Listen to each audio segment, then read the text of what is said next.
आप सुनने जा रहे हैं मुंशी प्रेमचंद की लिखी कहानी शतरंज के खिलाड़ी। वाजिद अली शाह का समय था। लखनऊ विलासत के रंग में डूबा हुआ था। छोटे बड़े, अमीर गरीब, सभी विलासिता में डूबे हुए थे। कोई नृत्य और गान की मजलिस सजाता था तो कोई अफीम की पीनक के ही मजे लेता था। जीवन के प्रत्येक विभाग में आमोद प्रमोद को प्राबल्य था। शासन विभाग में, साहित्य क्षेत्र में, सामाजिक व्यवस्था में, कला कौशल में, उद्यान धंधों में, आहार विहार में, सर्वत्र विलासिता व्याप्त हो रही थी। कर्मचारी विषय वासना में, कविगण प्रेम और विरह के वर्णन में, कारीगर कला बत्तू और चिकन बनाने में, व्यवसायी सुर में, इत्र मिस्सी और उपटन का रोजगार करने में लिप्त था। सभी के आंखों में विलासिता की मद छाई हुई थी। संसार में क्या हो रहा है इसकी कोई खबर ना थी। बटेर लड़ रहे हैं। तीतरों की लड़ाई के लिए पाली बांधी जा रही है। कहीं चौरस बिछी हुई है, कहीं पौ 12 का शोर मचा हुआ है, कहीं शतरंज का घोर संग्राम छिड़ा हुआ है। राजा से लेकर रंक तक इसी धुन में मस्त थे। यहां तक कि फकीरों को पैसा मिलते ही रोटियां न लेकर अफीम खाते या मदक पीते थे। शतरंज, ताश, गजीफा खेलने से बुद्धि तीव्र होती है, विचार शक्ति का विकास होता है, पेचीदा मसलों को सुलझाने की आदत पड़ती है। ये दलील जोर के साथ पेश की जाती थी। इस संप्रदाय के लोगों से दुनिया अब भी खाली नहीं है। इसलिए अगर मिर्जा सज्जाद अली और मीर रोशन अली अपना अधिकांश समय बुद्धि तीव्र करने में व्यतीत करते थे तो किसी विचारशील पुरुष को क्या आपत्ति हो सकती थी। दोनों के पास मौरिसी जागीरें थी। जीविका की कोई चिंता न थी। घर बैठे चखौतियां करते, आखिर और करते ही क्या। प्रातःकाल दोनों मित्र नाश्ता करके बिसात बिछाकर बैठ जाते, मोहरे सज जाते और लड़ाई के दाव पेच होने लगते थे। फिर खबर न होती थी कब दोपहर हुई, कब तीसरा पहर और कब शाम हुई। घर के भीतर से बार बार बुलावा आता, खाना तैयार है। यहां से जवाब मिलता, चलो आते हैं, दस्तरखान बिछाओ। यहां तक कि बावर्ची विवश होकर कमरे में ही खाना रख जाता था और दोनों मित्र दोनों काम साथ साथ करते थे। मिर्जा सज्जाद अली के घर में कोई बड़ा बूढ़ा न था, इसलिए उन्हीं के दीवान खाने में बाजियां बिछाई जाती थी। मगर यह बात न थी कि मिर्जा के घर के लोग और उसके व्यवहार से खुश हों। घर वाली का तो कहना ही क्या, मोहल्ले वाले, घर के नौकर चाकर तक द्वेषपूर्ण टिप्पणियां किया करते थे। बड़ा मनूस खेल है, घर को तबाह कर देता है। खुदा न करे किसी और की चाट पड़े। आदमी दीन दुनिया किसी के काम नहीं रहता, न घर का न घाट का। बुरा रोग है। यहां तक कि मिर्जा की बेगम को इससे इतना द्वेष था कि अवसर खोज खोज कर पति को लताड़ती थी, पर उन्हें इसका अवसर मुश्किल से मिलता था। वह सोचती रहती थी, तब तक उधर बाजी बिछ जाती थी और रात को जब सो जाती तब कहीं मिर्जा जी भीतर आते थे। हाँ, नौकरों पर अपना गुस्सा उतारती रहती थी। क्या पान मांगे हैं, कह दो, आकर ले जाएं। खाने की भी फुर्सत नहीं, ले जाकर खाना सर पर पटक दो। खाएं चाहे कुत्ते को खिलाएं। पर रूबरू वह कुछ न कह सकती थी। उनको अपने पति से उतना मलाल न था जितना मीर साहब से था। उन्होंने उनका नाम मीर बिगाड़ू रख छोड़ा था। शायद मिर्जा जी अपनी सफाई देने के लिए सारा इल्जाम मीर साहब के सर पर ही थोप देते थे। एक दिन बेगम साहिबा के सर में दर्द होने लगा।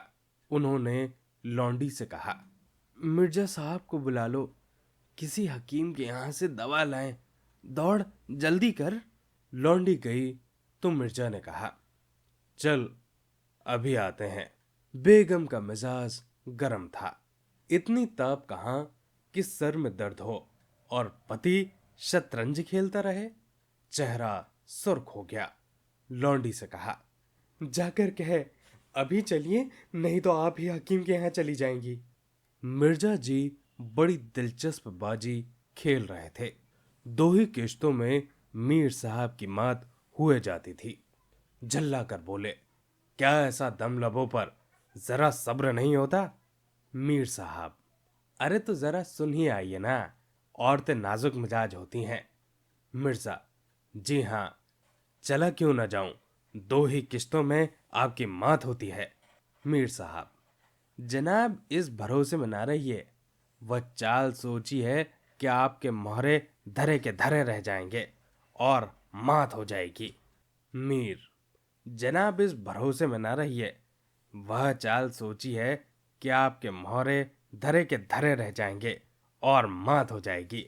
पर जाइए, सुनाइए, क्यों ख्वाह उनका दिल दुखाइएगा। मिर्जा, इसी बात पर मात करके ही जाऊंगा। मीर, मैं खेलूंगा नहीं, आप जाकर सुनाइए।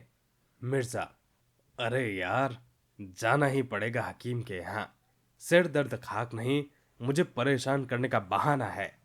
मीर, कुछ भी हो, उनकी खातिर तो करनी ही पड़ेगी। मिर्जा, अच्छा एक चाल और चलूं? मीर, हरगिज नहीं, जब तक आप सुन के ना आवेंगे मैं मोहरे हाथ ना लगाऊंगा।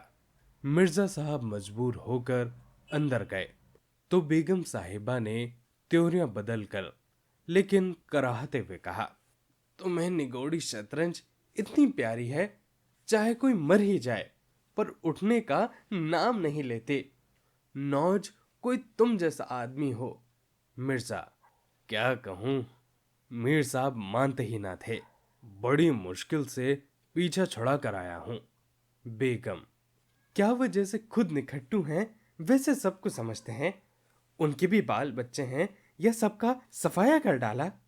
मिर्जा, बड़ा लाती आदमी है, जब आ जाता है तब मजबूर होकर खेलना ही पड़ता है। बेगम, दुत्कार क्यों नहीं देते?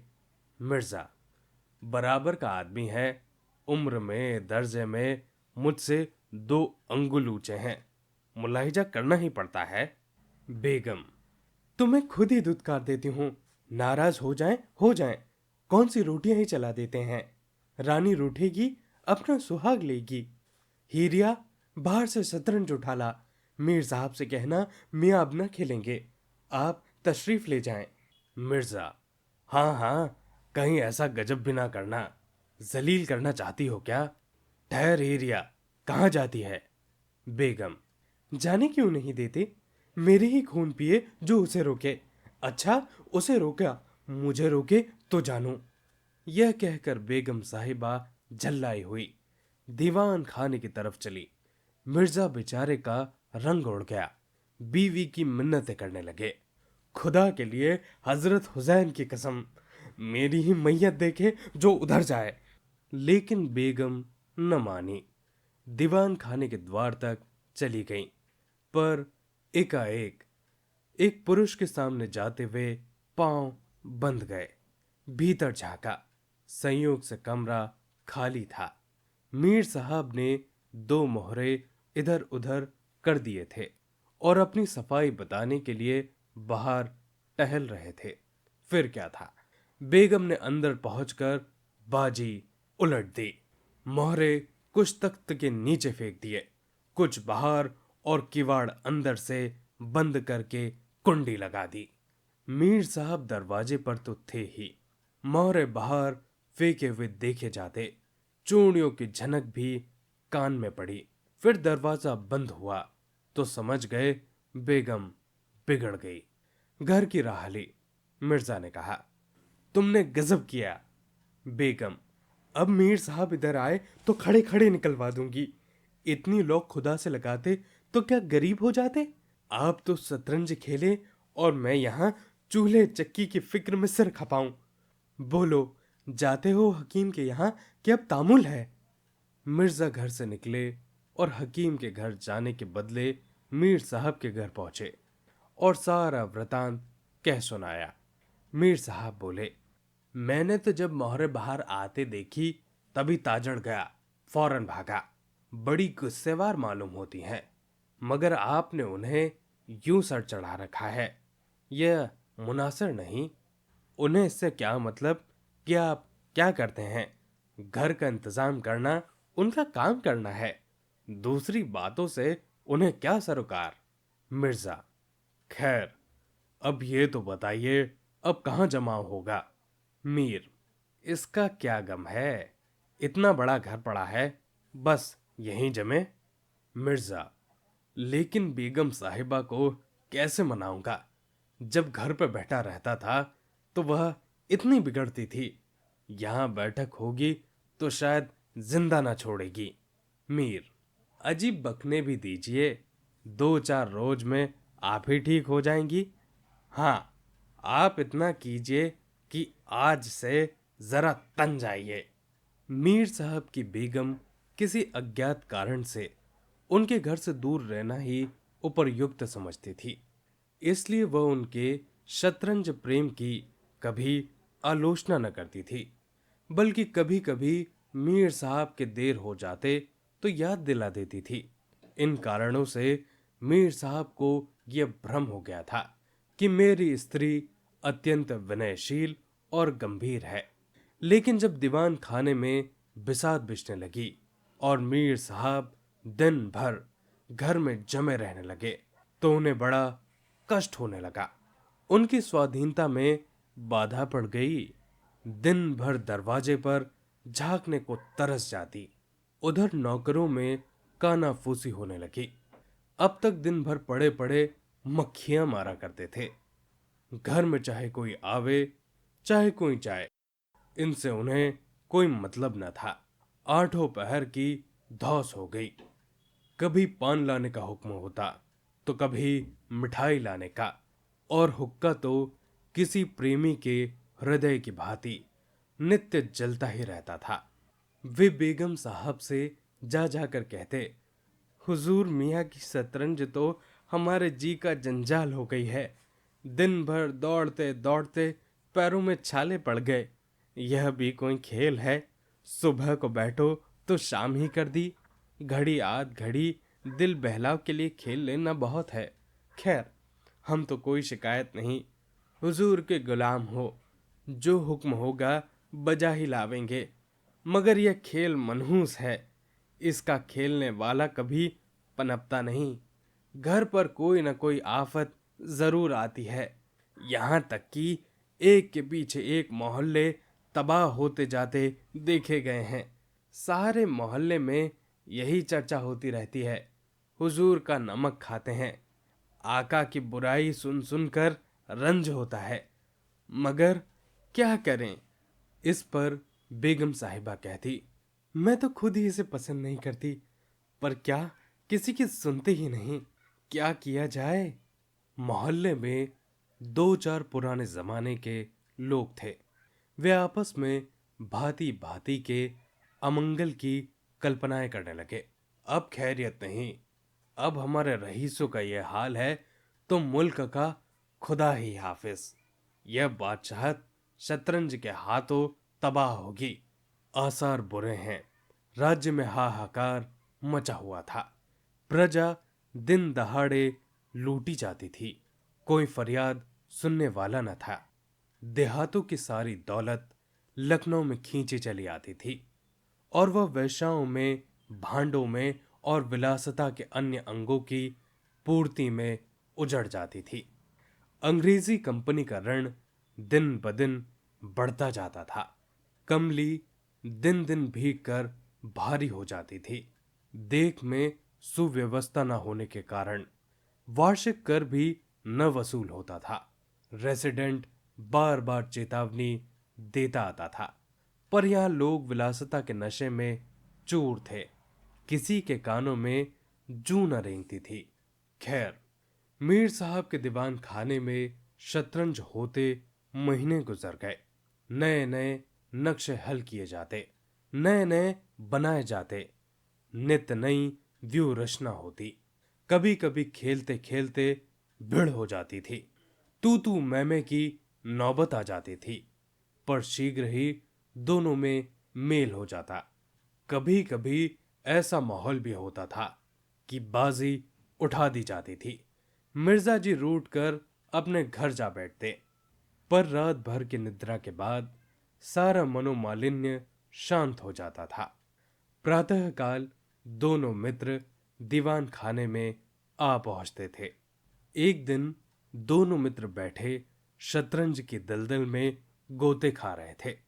इतने में घोड़े पर सवार एक बादशाही फौज का अफसर मीर साहब का नाम पूछता हुआ आ पहुंचा। मीर साहब के होश उड़ गए। ये क्या बला सर आ गई? यह तलबी किस लिए हुई? अब खैरियत नहीं। घर के दरवाजे बंद कर लिए। नौकर से बोले, कह दो घर में नहीं है। सवार, घर में नहीं है तो कहाँ है? नौकर, ये तो मैं नहीं जानता, क्या काम है? सवार, काम तुझे क्यों बतलाऊं? हुजूर से तलबी है, शायद फौज के लिए कुछ सिपाही मांगे गए हैं। जागीरदार हैं कि दिल लगी, मोर्चे पर जाना पड़ेगा तो आटे दाल के भाव मालूम पड़ जाएंगे। नौकर, अच्छा तो जाइए, कह दिया जाएगा। सवार, कहने की बात नहीं, कल मैं खुद आऊंगा, साथ ले जाने का हुक्म हुआ है। सवार चला गया। मीर साहब की आत्मा कांप उठी। मिर्जा जी से बोले, कहिए जनाब, अब क्या होगा?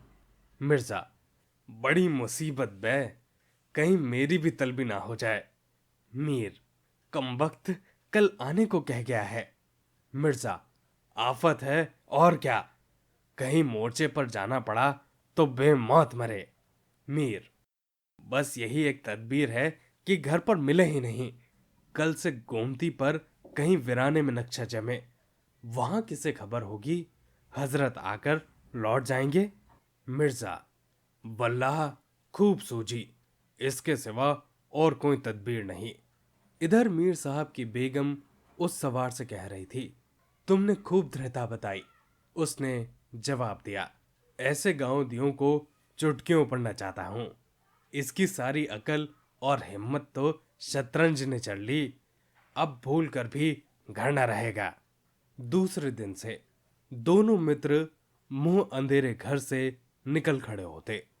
बगल में एक छोटी सी दरी बिछाए, डब्बे में गिलोरियां भरे, गोमती पार कर एक पुरानी वीरान मस्जिद में चले जाते, जिसे शायद अब नवाब आसफ अब्दौला ने बनाया था। रास्ते में तंबाकू, चिलम और मदरिया ले जाते और मस्जिद में पहुंच दरी बिछा हुक्का भर शतरंज खेलने बैठ जाते थे। फिर उन्हें दीन दुनिया की फिक्र न रहती थी। किश्त, शाह आदि दो एक शब्दों के सिवा मुंह से और कुछ वाक्य नहीं निकलता था। कोई योगी भी समाधि में इतना एकाग्र न होता।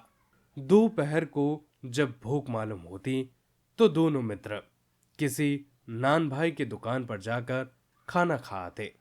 एक चिलम हुक्का पीकर फिर संग्राम क्षेत्र में डट जाते। कभी कभी तो उन्हें भोजन का भी ख्याल न रहता था। इधर देश की राजनीतिक दशा में भयंकर हलचल मची हुई थी। लोग बाल बच्चों को लेकर देहातों में से भाग रहे थे, पर हमारे दोनों खिलाड़ियों को जरा भी फिक्र न थी। वे घर से आते तो गलियों में से होकर, डर था कि कहीं किसी बादशाही मुलाजिम की निगाह न पड़ जाए, नहीं तो बेगार में ही पकड़े जाएं और हजारों रुपए सालाना की जागिर मुफ्त में ही हजम करना चाहते थे। एक दिन दोनों मित्र मस्जिद के खंडर में बैठे हुए शतरंज खेल रहे थे। मिर्जा की बाजी कुछ कमजोर थी। मीर साहब को किश्त पर किश्त दे रहे थे। इतने में कंपनी के सैनिक आते हुए दिखाई दिए। यह गोरों की फौज थी जो लखनऊ पर अधिकार जमाने के लिए आ रही थी। मीर साहब अंग्रेजी फौज आ रही है, खुदा खैर करे। मिर्जा, आने दीजिए, किश्त बचाइए। लो, यह किश्त। मीर, तो और खाना भी है, कोई 5,000 आदमी होंगे। कैसे जवान हैं, लाल बंदरों से मुंह हैं। सूरत देखकर ही खौफ मालूम होती है। मिर्जा, जनाब, हिले ना कीजिए, ये चकमे किसी और को दीजिएगा, यह किश्त। मीर, आप भी अजीब आदमी हैं, यहां तो शहर पर आफत आई हुई है और आपको किश्त की सूझी है। कुछ खबर है कि शहर घिर गया तो घर कैसे चलेंगे? मिर्जा, जब घर चलने का वक्त आएगा तो देखी जाएगी, यह किश्त। बस अब की शह में मात है। फौज निकल गई। 10 बजे का समय था। फिर बाजी बिछ गई। मिर्जा बोले, आज खाने की कैसी ठहरेगी? मीर, अजी आज तो रोजा है, क्या आपको भूख ज्यादा मालूम होती है? मिर्जा, जी नहीं, शहर में जाने क्या हो रहा है। मीर, शहर में कुछ ना हो रहा होगा, लोग खाना खाकर आराम से सो रहे होंगे। हुजूर जनाब साहब भी ऐशगाह में होंगे। दोनों सज्जन फिर जो खेलने बैठे तो 3 बज गए। अब की मिर्जा की बाजी कमजोर थी। 4 का गजर बज रहा था कि फौज की वापसी की आहट मिली। नवाब वाजिद अली शाह पकड़े गए थे और सेना उन्हें किसी अज्ञात स्थान की तरफ ले जा रही थी। शहर में न कोई हलचल थी, न मारकाट। एक बूंद भी खून की नहीं गिरी थी। आज तक किसी स्वाधीन देश के राजा की पराजय इतनी शांति से इस तरह बिना खून बहे तो नहीं हुई होगी। यह अहिंसा थी जिस पर देवगण प्रसन्न होते हैं। यह कायरपन था जिस पर बड़े बड़े कायर आंसू बहाते हैं। अवध के विशाल देश का नवाब बंदी बनाकर चला जाता था और लखनऊ ऐश की नींद में मस्त था। यह राजनीतिक अधःपतन की चरम सीमा थी। मिर्जा ने कहा, हुजूर, नवाब को जालिमों ने कैद कर लिया है। मीर, होगा, यह लीजिए शाह। मिर्जा, जनाब जरा ठहरिए, इस वक्त इधर तबीयत ठीक नहीं लगती। बेचारे नवाब साहब इस वक्त खून के आंसू रो रहे होंगे। मीर, रोया ही चाहे, ये ऐश वहां कहां नसीब होगी, यह किश्त। मिर्जा, किसी के दिन बराबर नहीं आते, कितनी दर्दनाक हालत है। मीर, हाँ, सो तो है ही, यह लो फिर किश्त।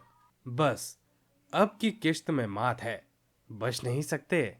मिर्जा, खुदा की कसम, आप बड़े बेदर्द हैं, इतना बड़ा हादसा देखकर भी आपको दुख नहीं होता? हाय गरीब वाजिद अली शाह। मीर, पहले अपने बादशाह के तो बचाइए, फिर नवाब का मातम कीजिएगा। यह किश्त और मात, लाना हाथ। बादशाह को लिए हुए सेना सामने से निकल गई। उनके जाते ही मिर्जा ने फिर से बाजी पिछा दी। हार की चोट बुरी होती है। मीर ने कहा, आइए नवाब के मातम में एक मरसिया कह डालें। लेकिन मिर्जा की राजशक्ति अपनी हार के साथ लुप्त हो चुकी थी। वह हार का बदला चुकाने के लिए अधीर हो गए थे। शाम हो गई। खंडर मेम चमगादड़ों ने चीखना शुरू किया।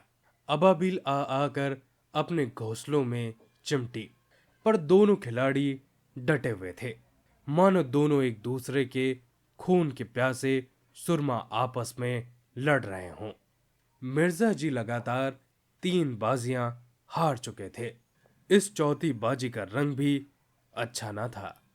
वह बार बार जीतने का दृढ़ निश्चय कर संभल संभल कर खेलते थे, लेकिन एक न एक चाल ऐसी बेढप आ पड़ती थी जिससे बाजी खराब हो जाती थी। हर बार हार के साथ प्रतिकार की भावना और उग्र हो जाती थी। उधर मीर साहब मारे उमंग के गजले गाते थे, चुटकियां लेते थे, मानो कोई गुप्त धन पा लिया हो। मिर्जा सुन सुनकर झुंझलाते और हार की झेप मिटाने के लिए उनकी दाद देते थे। ज्यों ज्यों बाजी कमजोर पड़ती थी, धैर्य हाथ से निकलता जाता था। यहां तक कि वह बात बात पर झुंझलाने लगे। जनाब, आप चाल न बदला कीजिए। यह क्या कि चाल चले और फिर बदल दिया जाए? जो कुछ चलना है चल दीजिएगा। यह आप मोरों पर हाथ क्यों रखते हैं? मोहरे छोड़ दीजिए। जब तक आपको चाल न सूझे मोहरा छूइए ही नहीं। आप एक एक चाल आधा आधा घंटे में चलते हैं। इसकी सनद नहीं। जिसे एक चाल चलने में 5 मिनट से ज्यादा लगे उसकी मात समझी जाए। फिर आपने चाल बदली। चुपके से मोहरे वहीं रख दीजिए। मीर साहब की फर्जी पिटता था। बोले, मैंने चाल चली ही कब थी? मिर्जा, आप चाल चल चुके हैं। मोहरा वहीं रख दीजिए, उसी घर में। मीर, उसे क्यों रखूं? हाथ से मोहरा छोड़ा ही कब था? मिर्जा, मोहरा आप कयामत तक ना छोड़े तो क्या चाल ही ना होगी? फर्जी पिटकते देखा तो धांधली करने लगे। मीर, धांधली आप करते हैं। हार जीत तकदीर से होती है, कोई धांधली करने से नहीं जीतता। मिर्जा, तो इस बाजी में आपकी मात हो गई। मीर, मुझे क्यों मात होने लगी? मिर्जा, तो आप मोहरा उसी घर में रख दीजिए जहां पहले रखा था। मीर, वहां क्यों रखूं? नहीं रखता। मिर्जा, क्यों नहीं रखिएगा? आपको रखना होगा। तकरार बढ़ने लगी। दोनों अपनी अपनी टेक पर अड़े हुए थे। न यह दबता था न वह। अप्रासंगिक बातें होने लगी। मिर्जा बोले, किसी ने खानदान में शतरंज खेली होती तो इसके कायदे जानते। वह तो हमेशा घास छिला किए। आप शतरंज का खेलिएगा। रियासत और ही चीज है। जागिर मिल जाने से कोई रईस नहीं हो जाता। मीर, क्या? घास आपके अब्बा जान छीलते होंगे। यहां तो पीढ़ियों से शतरंज खेलते चले आते हैं। मिर्जा, अजी जाइए भी। गजाउद्दीन हैदर के यहाँ बावर्ची का काम किया करते थे। उम्र गुजर गई, आज रईस बनने चले हैं। रईस बनना कुछ दिल लगी नहीं। मीर, क्यों अपने बुजुर्गों के मुंह पर कालिख लगाते हो? वे बावर्ची का काम करते होंगे। यहाँ तो बादशाह के दस्तरख्वान पर खाना खाते चले आए हैं। मिर्जा, अरे चल चरकटे, बहुत बढ़कर बातें न कर। मीर, जबान संभालिए वरना बहुत बुरा होगा। मैं ऐसी बातें सुनने का आदी नहीं। यहां तो किसी ने आंखें दिखाई तो उसकी आंखें निकाली। है हौसला? मिर्जा, आप मेरा हौसला देखना चाहते हैं तो आइए, आज दो दो हाथ हो जाए, इधर या उधर। मीर, तो यहां तुमसे दबने कौन वाला है? दोनों दोस्तों ने कमर से तलवार निकाल ली।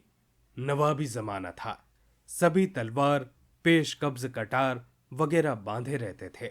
दोनों विलासी थे पर कायर न थे। उनमें राजनीतिक भावों का अधपतन हो गया था। बादशाह के लिए क्यों मरे, पर व्यक्तिगत वीरता का अभाव न था। दोनों ने पैतरे बदले, तलवारें चमकी, छपाछप की आवाजें आई। दोनों जख्मी होकर गिरे। दोनों न वहीं तड़प तड़प कर जाने दें। अपने बादशाह के लिए उनकी आंखों से एक बूंद आंसू न निकला। उन्होंने शतरंज के वजीर की रक्षा में प्राण दे दिए। अंधेरा हो चला था। बाजी बिछी हुई थी। दोनों बादशाह अपने अपने सिंहासन पर बैठे मानो इन वीरों की मृत्यु पर रो रहे थे। चारों तरफ सन्नाटा छाया हुआ था। खंडर की टूटी हुई मेहराबें, गिरी हुई दीवारें और धूल दुरस्ती मीनारें इन लाशों को देखती और सिर धुनती थी। दोस्तों, ये थी पूरी कहानी। आप सुन रहे थे मुंशी प्रेमचंद की लिखी कहानी शतरंज के खिलाड़ी।